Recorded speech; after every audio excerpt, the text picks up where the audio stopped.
അതിൽ ഇപ്പോൾ കേരളത്തിൽ പോലീസിൻ്റെയും എക്സൈസിൻ്റെയും നേതൃത്വത്തിൽ വ്യാപകമായിട്ടുള്ള പരിശോധനകൾ നടന്നുകൊണ്ടിരിക്കുകയാണ്. ഈ മയക്കുമരുന്ന് കണ്ണികൾ തകർക്കുന്നതിനും ഈ ശക്തികളെ അടിച്ചമർത്തുന്നതിനും വേണ്ടിയിട്ടുള്ള ശക്തമായിട്ടുള്ള പ്രവർത്തനങ്ങളാണ് പോലീസും എക്സൈസും ഏകോപിതമായ രീതിയിൽ നടത്തുന്നത്. അതിൻ്റെ ഭാഗമായിട്ടുള്ള ധാരാളം കേസുകൾ പിടിച്ചിട്ടുണ്ട്.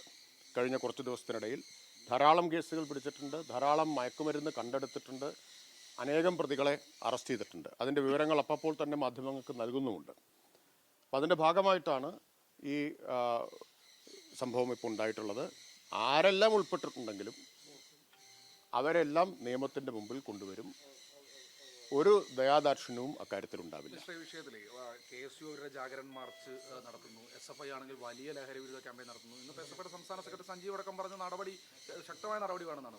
പക്ഷേ ഇത് താഴെ തട്ടിലേക്ക് എത്തുന്നില്ല എന്നുള്ളൊരു പ്രശ്നമുണ്ട്. അങ്ങനെയല്ല, ഇത് ഓരോ സംഘടനയും നടത്തുന്ന പ്രവർത്തനങ്ങൾ, ആ പ്രവർത്തനങ്ങൾ കൊണ്ടുകൂടിയാണ് കേരളത്തിന് ഇതിനെ ചെറുത്തു നിൽക്കാൻ കഴിയുന്നത്. പിന്നെ ലക്ഷക്കണക്കിന് വിദ്യാർത്ഥികൾ ഉള്ളതാണല്ലോ. വിദ്യാർത്ഥികൾക്കിടയിലുണ്ടാകുന്ന അരാജക പ്രവണത അത് ചിലപ്പോൾ ചില സംഘടനകളിൽ പ്രവർത്തിക്കുന്നവരിലും ഉണ്ടാവാമെന്ന് മാത്രമേ ഉള്ളൂ. എനിക്കറിയില്ല ഇതിലേതെല്ലാം സംഘടനകളിൽ ഉൾപ്പെട്ടിട്ടുള്ളവരുണ്ട് എന്ന കാര്യം. അതൊന്നും സർക്കാരിൻ്റെയോ എക്സൈസിൻ്റെയോ ഒന്നും മുമ്പിൽ വിഷയമേ അല്ല. ഏത് സംഘടനയിലെങ്കിലും ഉൾപ്പെട്ടിട്ടുള്ളവരുണ്ടോ, ഏതെങ്കിലും കൊടി പിടിച്ചിട്ടുള്ളവരുണ്ടോ എന്നതൊന്നും വിഷയമല്ല.